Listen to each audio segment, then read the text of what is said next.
I'm also representing the Yavapai County Coordinated Community Response Team who's putting this on. Thanks everybody for coming. Yeah, come on and move up here closer to the statue. Try to stay off these non-code steps if you don't mind. Thanks again for coming. This is a great event, and I'll turn it over to Lisa here in just a second. We'll have a couple of short remarks, and then a quick 1 mile march around the courthouse, just to let the community know that we're going to start standing up to this problem of domestic violence and sexual assault and violence against women in our community. So thank you all for coming. Hi everybody, I'm Lisa from Magic 99.1 and 93.9 The Mountain. I'm happy to be here. And before the program starts, they want me to encourage you to head on over to the table over there and fill out your No More sign for this evening's march. So if you haven't done that and you want to do that, feel free to head on over there, all right? But I want to welcome you all, say good evening, and thank you for joining us for our second annual No More event in Yavapai County. You know, April is Sexual Assault Awareness Month, and as a community, we are joining together to say no more to sexual violence. And before we get started, I'd like to welcome our elected officials. We have County Attorney Sheila Polk here, Sheriff Scott Masher, Prescott Valley Chief Brian Jarrell. We have Prescott Valley Deputy Chief James Edelstein, Prescott Police Department Deputy Chief Andy Reinhardt. We also have Mary Connor from the County Supervisor's Office, and we have Steve Shishka, who is a Prescott City Council member. We want to thank you all for your support for this event and for taking a stand against violence in our communities. Now, secondly, I'd like to thank the Yavapai County Coordinated Community Response Team Events Committee for organizing this great event again this year. And lastly, we understand how difficult this subject may be and that it may trigger an emotional response. So we want you to know that there are counselors and advocates available to provide support for you. They're wearing bright teal No More signs around their necks and say either advocate or counselor. So please, if you need a little help, they're there for you, all right? Now, because we know that 1 in 4 girls and 1 in 6 boys will be sexually assaulted by the time they reach 18, we are definitely called to act. By our presence here tonight, we are sharing a commitment to say no more to sexual assault in our community and to honor survivors and supporters working to end violence in Yavapai County.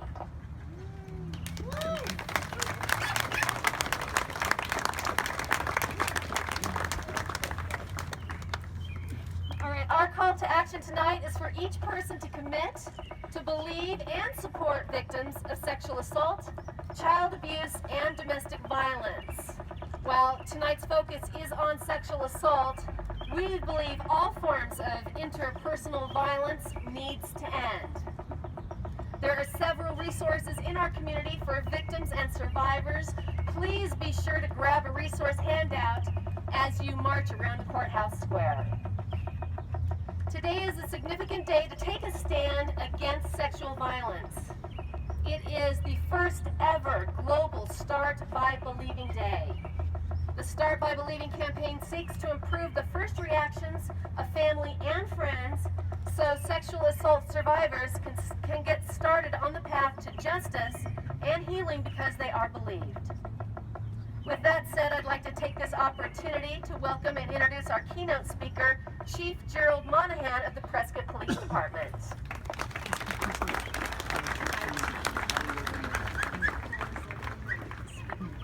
Okay. If I don't use this, can you hear me? Yes. All right, thank you all for coming out this evening. I've got about an hour's speech prepared and then we'll do the march. But in seriousness, by coming together for this cause, you're making a statement. During this month, April being Sexual Assault Awareness Month, and on this day, Global Start by Believing Day, being a part of this team is encouraging, it's uplifting, especially when we're tackling a crime that impacts individuals and our communities in such a negative, hurtful way. There's been many positive changes made over the years, and the teamwork around various disciplines to address this is one such example. We truly have become a one team in a lot of ways. Players perform different functions on a team, they have different positions, and it's great to see so many young people in sports here with us tonight, but we are one team. We have one vision, one overreaching goal, and a firm determination to reach that goal. That goal is no more sexual violence in our community, in our state, or in our nation. Our approach may be based on our side of the mountain. Each of us takes a different path to the top. Climbing the same mountain can be different, the view anyway, but we reach the top, we have the same reward, the same view. Henry Ford once said, "Coming together is a beginning. Keeping together is progress. Working together is success." For those of you here tonight, I thank you for your commitment to teamwork, for your commitment to ending sexual violence in Yavapai County and around our state. Gandhi once said, "You must be the change you wish to see in the world." What changes do we wish to see? This year's theme from the Office for Victims of Crime in recognition of National Crime Victims' Rights Week is about serving victims, building trust, and restoring hope. We serve victims when we offer support in the form of belief and listening to them. We build trust when we commit ourselves. We dedicate ourselves to do everything we can to assist the one in front of us at the time they're in front of us. And we celebrate along with victims and survivors when hope for their future, a better future, a future of life and recovery after their very spirits were cut to the quick by sexual violence, when that hope shines through. Hope is such a powerful word, a powerful dynamic to embrace for those who have been victimized. This past weekend at Winged Hope Foundation's annual 5K run in Gilbert, a survivor by the name of Natalia spoke about her victimization at the hands of her biological father and a youth pastor, victimization that went on for years. She reported and was not believed, and it wasn't until independent evidence surfaced that 5 additional victims were discovered, and she was finally validated for her reporting. Just the fact that she was willing to speak to a group of over 300 people who came out that Saturday to say no more was a sign of a better future, of recovery for Natalia. How did we serve her? By being there and listening, believing. Will she struggle with trust?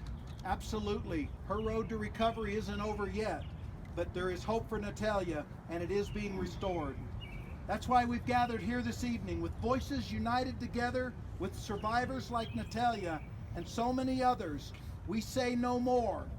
No more to indifference. No more to apathy. No more "it's not my job." No more disbelief. No more judgmental looks or attitudes or words. No more excusing the behavior of rapists. No more tolerance for sexual violence. And no more "there's nothing I can do." No more inaction. And no more silence. Martin Luther King Jr. said our lives begin to end the day we become silent about things that matter. There are many more survivors than just Natalia, many who have yet to say a word about their victimization. We have work to do to create a safe place, a place where we start by believing, a place where we support those who speak up. For many, there is healing and a release of trauma in just saying the words, "I believe you." Gandhi, though we have much work to do, the task is about changing us as a people, and we can do it. Gandhi also said, "A small body of determined spirits, fired by an unquenchable faith in their mission, can alter the course of history." You are those determined spirits. You have an unquenchable faith in our mission, and we are altering the course of history in our community, our state, and our nation. Let me close with this, and we are fortunate to have elected leaders here with us today. But a week ago at the End Violence Against Women International Conference in Washington, D.C., our Vice President Joe Biden spoke to the attendees there, and he said this is about changing the culture of America. And I believe that he's exactly right. Thank you for allowing me to speak tonight.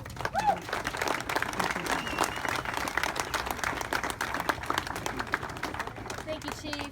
Well, tonight we have a very special guest, someone who is a survivor, someone who is courageous, someone who is willing to share her story with us. Please join me in welcoming Annabelle. Woo!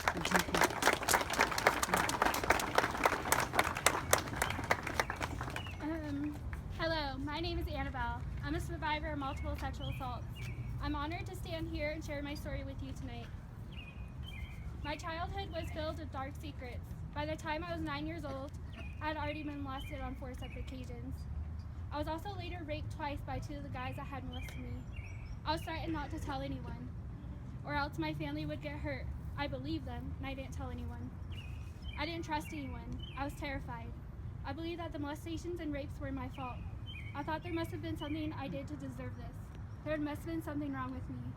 The guys that raped me never let me forget what they did to me. They bullied me all the way to my teenage years.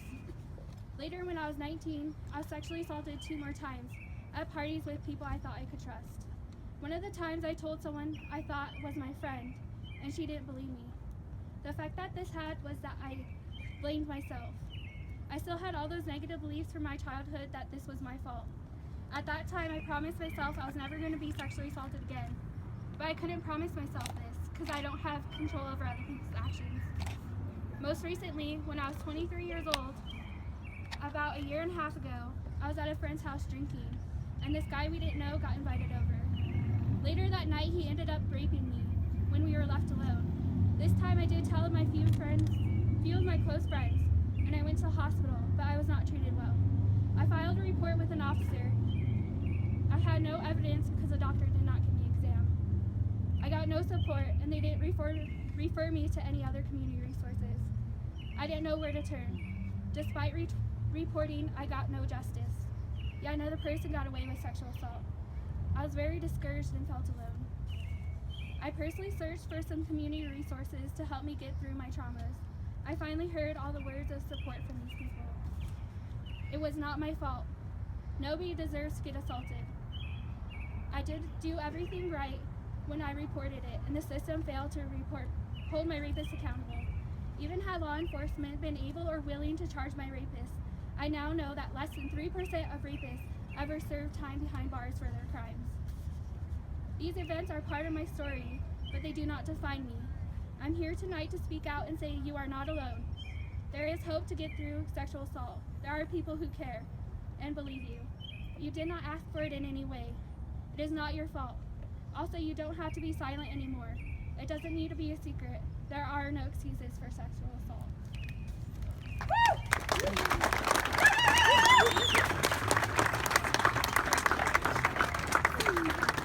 Thank you, Annabelle. All right, it's time for our march. Now, tonight's march represents the solidarity we have as a community saying no more violence. We'll be walking around the courthouse square 3 times. Please gather by the lighted batons at the end of the sidewalk. Grab a baton and a no more sign for the march around the courthouse. Now, after 3 laps around the courthouse square are completed, please return your batons and signs and receive a commemorative button signifying your commitment to believe and support survivors of sexual assault. All right, we ready to do this? Let's march.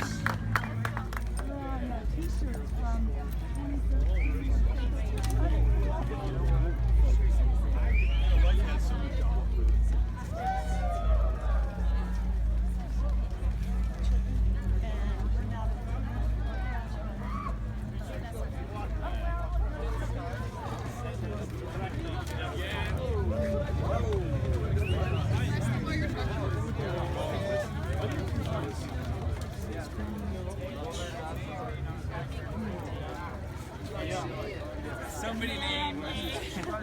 Somebody named me. I've seen you at the YMCA over here a few times. I think It kind of gave me like the crumble under. 1, 2, 3, no more